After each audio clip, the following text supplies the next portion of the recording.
Welcome to PSR Apple TV channel. మా PSR Apple TV channel వీక్షిస్తున్న వీక్షకులకందరికీ నా హృదయపూర్వక స్వాగతం.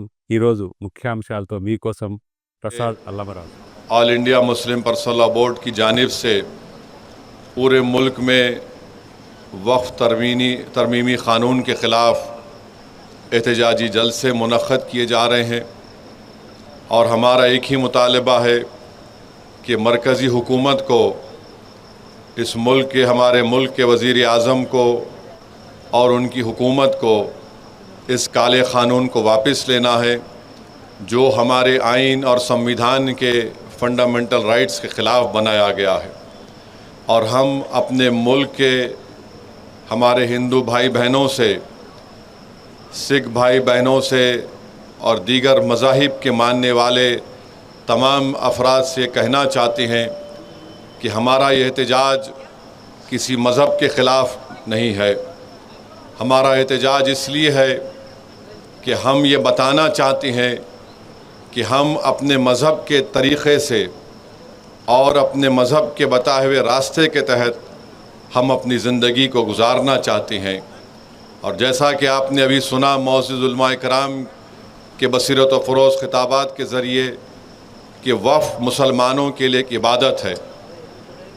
हमारे मुल्क के तमाम मज़ाहिब के मानने वालों को समझना ज़रूरी है कि हमारा देश भारत एक फूल के गुलदस्ते की तरह है और अगर एक फूल भी मुरझाया जाएगा तो गुलदस्ता नहीं कहलाएगा। हमारा मुल्क एक गुलदस्ते की तरह है और कोई बीजेपी आरएसएस के लोग अगर ये कहेंगे, आवाज़ नहीं आ रही, सबको आ रही, आवाज़ नहीं आ रही, हाँ आ रही मौलाना, दिल्ली तक पहुँच रही आवाज़ ये।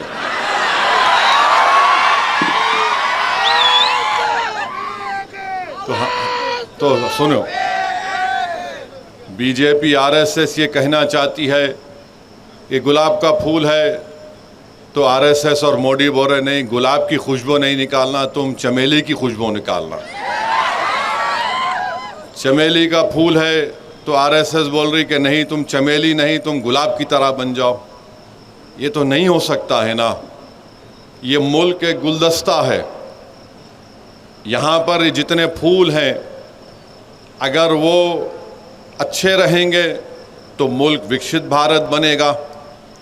अगर आप उस गुलदस्ते से एक फूल को निकाल देंगे या उस फूल को सूखने देंगे तो वो गुलदस्ता नहीं रहेगा। भारत एक चमन है और हमेशा रहेगा इंशाअल्लाह ताला। हम तो चाहते हैं कि चमन हमेशा आबाद रहे, क्योंकि इस चमन में हमारे बुज़ुर्गों ने अपना खून पसीना इस चमन को खुशगवार बनाने के लिए इसमें अपना सब कुछ कुर्बान किया। ये क़ानून जो बनाया गया है वक्फ तरमीमी क़ानून, हम हमारे हिंदू भाइयों को, सिख भाइयों को, बौद्ध भाइयों को बताना चाह रहे हैं, आपके धर्म के बोर्डों में आप ही के मज़हब का आदमी मेंबर बन सकता है। तेलंगाना के एंडोमेंट बोर्ड में सिर्फ हिंदू धर्म के लोग ही मेंबर बन सकते हैं। सिख गुरुद्वारा प्रबंधक कमेटी में सिर्फ सिख ही लोग मेंबर बन सकते हैं। भारत के मुसलमान ये कहना चाह रहे हैं कि जब आपके धर्म के बोर्ड में आपके मज़हब के मानने वाले ही मेंबर बन सकते हैं तो मुसलमानों के धर्म के बोर्ड में आप कैसे दो गैर मुस्लिम को मेंबर बनाना चाहेंगे। हम यही कह रहे हैं कि आपके धर्म के बोर्ड में लिमिटेशन का क़ानून लागू नहीं होता है। लिमिटेशन के क़ानून का मतलब यह है कि अगर नलगुंडे में किसी एंडोमेंट की या मंदिर की या मूर्ति की जायदाद पर अगर कोई कब्ज़ा करके 25 साल से भी बैठा है तब भी वो मालिक नहीं बनता। मोदी ये कह रहे हैं कि अगर मुसलमानों की वफ़ की जायदाद पर कोई क़ाबिज़ होता है उसको सिर्फ 12 साल दिखाना पड़ेगा कि वो क़ाबिज़ है तो मैं उसको मालिक बना दूंगा। बताइए आप कौन सा इंसाफ है ये? आप बताइए कैसा क़ानून है ये कि हमारे मुल्क में आदिवासी लोग रहते हैं और आदिवासी लोग मुसलमान भी हो सकते हैं। पार्लियामेंट में कांग्रेस पार्टी से लक्षद्वीप से एक मुस्लिम एमपी है, हमदुल्ला सईद उनका नाम है, मुसलमान है, आदिवासी हैं, ट्राइबल हैं। उनके वालिद 9 मरतबा के एमपी थे कांग्रेस पार्टी से, राज्यसभा के, लोकसभा के डिप्टी स्पीकर भी थे। आपने कानून बना दिया कि शेड्यूल 5, शेड्यूल 6 में कोई वक्फ की प्रॉपर्टी नहीं दी जा सकती है। तो वो जो आदिवासी मुसलमान है, क्या वो अपनी जायदाद को वक्फ नहीं कर सकेगा? क्या ये हमारे भारत की आईन के आर्टिकल 14 के खिलाफ नहीं है, आर्टिकल 15 के खिलाफ नहीं है, आर्टिकल 26 के खिलाफ नहीं है, आर्टिकल 29 के खिलाफ नहीं है? इस तरह का कानून बना दिया गया। उत्तर प्रदेश में, हरियाणा में, पंजाब में वक्फ इवैक्यू प्रॉपर्टीज है। जो लोग इस वतन को छोड़कर चले गए थे, उन्होंने कहा कि मैं वतन को छोड़ रहा हूं, मगर मैं ये जायदाद अल्लाह को उसका मालिक बनाता हूं। तो मोदी ने क्या कर दिया, कहा कि वो सेक्शन को उड़ा दिया, आपने लिमिटेशन के सेक्शन को उड़ा दिया, वक्फ इवैक्यू प्रॉपर्टीज के सेक्शन को उड़ा दिया। अगर नलगुंडे में कोई वक्फ इवैक्यू प्रॉपर्टी है तो वक्फ की प्रॉपर्टी नहीं रहेगी, कलेक्टर उसका, गवर्नमेंट उसकी मालिक बन जाएगी। आप कहां से वक्फ को बचा रहे हैं बताओ? फिर कानून यह बना दिया गया कि 6 महीने के अंदर वक्फ के पोर्टल के ऊपर आपको मौजूदा वक्फ को रजिस्टर करना पड़ेगा, और अगर 6 महीने में नहीं करे तो वो वक्फ नहीं रहेगा, कोर्ट को जाओ। और अगर रजिस्टर करने गए तो कोई भी एक जोकर जाकर बोलेगा नहीं ये वक्फ की प्रॉपर्टी नहीं है, तो कलेक्टर साहब खाली इंक्वायरी लिखना उसके ऊपर, इंक्वायरी जैसा लिखे, जब तक इंक्वायरी मुकम्मल नहीं होती वक्फ की प्रॉपर्टी नहीं रहेगी। कलेक्टर साहब इंक्वायरी लिख देंगे और जो भी चीफ मिनिस्टर होगा उनको जाके बोलेंगे आखा आपका काम कर दिया, हम अपनी वक्फ की जायदाद से महरूम हो गए। आप कह रहे हैं कि नहीं कागज की जरूरत नहीं है, तो फिर सेक्शन 3 क्या है बताओ हमको? आप कह रहे हैं कि कागज नहीं है, तो किसने इसको वक्फ किया था ये लिख दो। अरे 900 साल 400 साल पहले की मसाजिद हैं, दरगाहें हैं, कैसे मालूम होगा बताओ? तो आपका मंशा और मकसद एक ही है कि वक्फ की जायदादों को छीन लिया जाए। सेक्शन 3C क्या है बताइए आप? सेक्शन 3D क्या है कि अगर कोई मस्जिद, दरगाह, खानखा, आशुर खाना आसारे खदीमा के तहत एंशिएंट और प्रोटेक्टेड होगा तो वक्फ नहीं होगी, उसका मालिक हुकूमत हिंद ASI होगा। तो क्या वक्फ की जायदाद को छीन नहीं रहे आप? आखिर क्यों इस तरह का कानून आप बनाए और बोलते कि नहीं नहीं पूरे मुसलमान इसकी तायीद कर रहे हैं? अरे जो अबू जहल, अबू लहब का जानशीन है वही मोदी के इस काले कानून की तायीद कर रहा है। जो मोहम्मद मुस्तफ़ा सल्लल्लाहु अलैहि वसल्लम का गुलाम है वो आज भी कहेगा, कल भी कहेगा, सुबह क़यामत का कहेगा ये कानून काला है, जिस चीज का मालिक अल्लाह है तुम उसको हमसे छीनना चाहते हो, हम इसको मुस्तरद करते हैं। तो मेरे अजीज दोस्तों और बुजुर्गों, ये कानून का मोटा मोटा मैं आपको समझा रहा हूं। बोलते हैं कि ट्रस्ट, जो ट्रस्ट रहेगा वो वक्फ नहीं होगा, जो बाद में बनाएगा वो वक्फ नहीं होगा। और नरेंद्र मोदी की हुकूमत ने झूठ बोला इस मुल्क के देशवासियों से, कहा कि सेक्शन 2C हम लाए हैं। क्यों लाए हैं? कि हमारे खोजा भाइयों ने मुझसे आकर कहा, अरे मेरे भाई खोजा भाइयों ने, मैं कमेटी का मेंबर था, हमारे खोजा भाइयों ने इस मुल्क के सबसे बड़े वकील को लंदन से लाया, जनाब हरीश साल्वे, किंग्स काउंसिल को लाकर उन्हें कहा कि इस कानून में हमारे बोरी भाइयों को मत रखो, बोरी भाइयों को हमको निकालो इस कानून से, क्योंकि हमारे पास दाइल मुतलक का कॉन्सेप्ट है। आपने उनके कंधे पे रख के तोप चला दी। मोदी ने 2C क्यों लाया? क्योंकि इस मुल्क का सबसे दौलतमंद आदमी ने बंबई में खोजा बरादरी के यतीम खाने को खरीद कर, गैर कानूनी तौर पर खरीद कर, जो वक्फ की जायदाद थी 20 या 22 करोड़ में, वहां पर उन्होंने अपना आलीशान महल बना लिया। तो आज मोदी बोलते हैं का बीजेपी वजीर, हमने खोजाओं को मेंबर बनाया। तुमने 2C इसलिए बनाया ताकि वो शख्स जो यतीम खाने पर अपना महल तामीर किया उसको फायदा हो जाए। ये इसकी हकीकत है इस कानून की। ये कानून वक्फ की जायदादों को बचाने के लिए नहीं बनाया गया है, ये कानून वक्फ की जायदादों को लूटने के लिए बनाया गया है। पूरे रूल मेकिंग पावर्स, इस कानून के रूल मेकिंग पावर्स हुकूमत हिंद बनाएगी। तो क्या करेगी रियासती हुकूमत? अचार डाल के बैठेगी? कानून बनाने का काम तो रियासती हुकूमत का, उसके रूल्स बनाने का काम आप पूरे वो भी अख्तियारात छीन लिए जो फेडरलिज्म के खिलाफ है। मोदी बोलते हैं कि मैं मुस्लिम बहनों का, बेटियों का भाई हूं। कहां के भाई हैं आप? वक्फ का औलाद है। अगर कोई नलगुंडे में यह डिसाइड करता है, फैसला करता है कि मैं अब जिंदगी के आखिरी मरहले में आ गया हूं, मैं अपनी पूरी जायदाद को वक्फ का औलाद करता हूं, इसका मालिक अल्लाह होगा और इस जायदाद से जो फायदा होगा मेरी औलाद को उससे फायदा होगा, तो मोदी फजीलतुल शेख हैं, हजरत मौलाना है। माने पूरे दुनिया के उलेमा एक तरफ, मोदी का इल्म एक तरफ। यकीनन हजरत इबलीस खुश हो रहे होंगे तुमको देखकर। क्या कह रहे हैं कि नहीं आप वक्फ का औलाद कर सकते हैं मगर बच्चों का हक नहीं मारना। अरे तुम होते कौन हो? मेरी जायदाद है, मेरी जायदाद है, मैं अल्लाह को उसका मालिक बना रहा हूं। तो कहां बेटी, कहां भाई, कहां बाप, कहां मां? मैं इन सब के ऊपर अपने रब को मानने वाला हूं। मैंने कहा कि रब को मालिक बनाता हूं। तो मोदी बोल रहे नहीं, बेटी का हिस्सा नहीं मारना। अच्छा, वो जो बच्ची जब आप चीफ मिनिस्टर थे, जिसका गैंग रेप उसके पड़ोसियों ने मिलकर किया था, उस बच्ची का जिसका नाम बिल्किस बानो है, आपकी हुकूमत ने, आपके होम मिनिस्टर ने, देश के होम मिनिस्टर ने उस बच्ची की अस्मत रेजी करने वालों को, उस बच्ची के सामने उसकी 6 महीने की बच्ची को जान से मारने वालों को आपने छोड़ दिया। सुप्रीम कोर्ट ने उस पर रोक लगाई। क्या मोदी और बीजेपी के लोग बिल्किस बानो की आंख में आंख डाल के बात कर सकते हैं? नहीं कर सकते आप। अरे ये हमारी जायदाद है। आइन, हमारे आइन में आर्टिकल 300 क्या है जो हमको इख्तियार देता है हम किसको भी दें।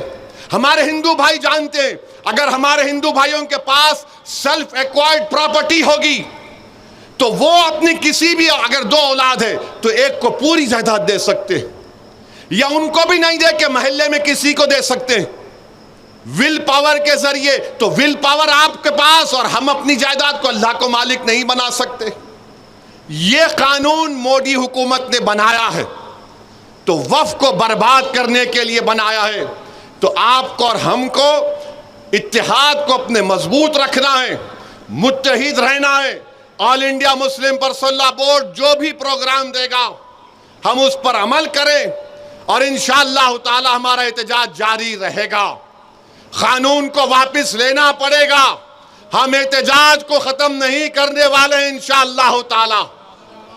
हम अपने वजूद को मिटने नहीं देंगे। बताइए आप, क्या बाकी रहेगा अगर मस्जिदें चली जाएगी, दरगाहें चली जाएंगी, खानकाहें वीरान हो जाएंगे तो क्या बचेगा? आप कलेक्टर को इतना अख्तियार दे रहे हैं। वक्फ बोर्ड तो इस कानून के तहत एक पोस्ट ऑफिस बन चुका है। अगर आज आप कोई प्रॉपर्टी देना चाह रहे तो कलेक्टर फैसला करेगा कि आप मालिक है या नहीं।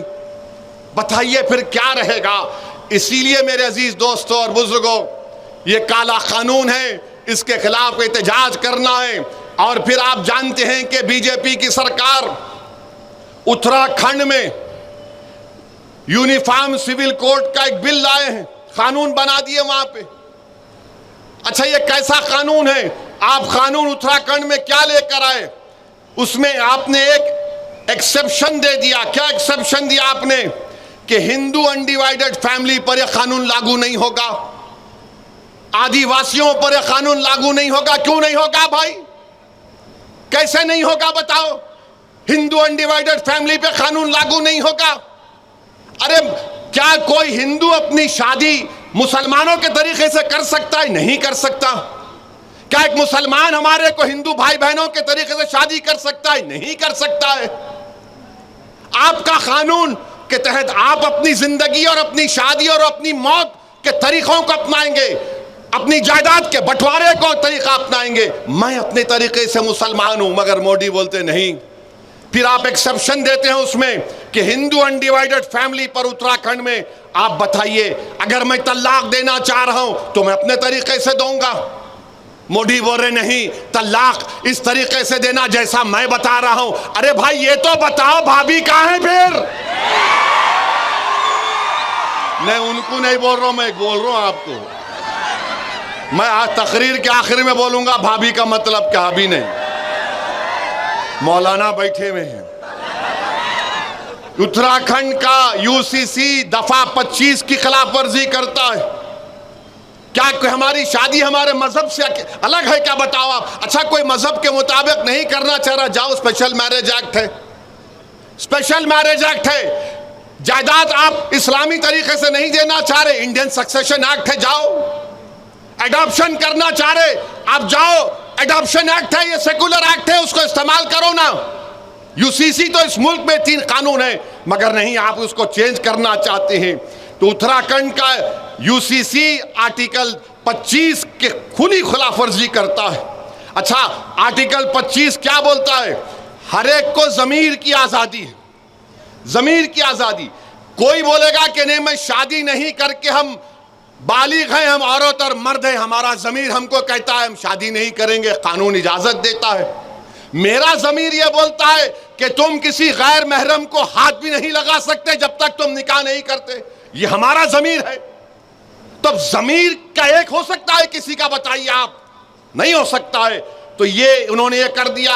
आर्टिकल 14 का वायलेशन है कि सिर्फ अनडिवाइडेड हिंदू फैमिली पर और आदिवासियों पर लागू नहीं होगा।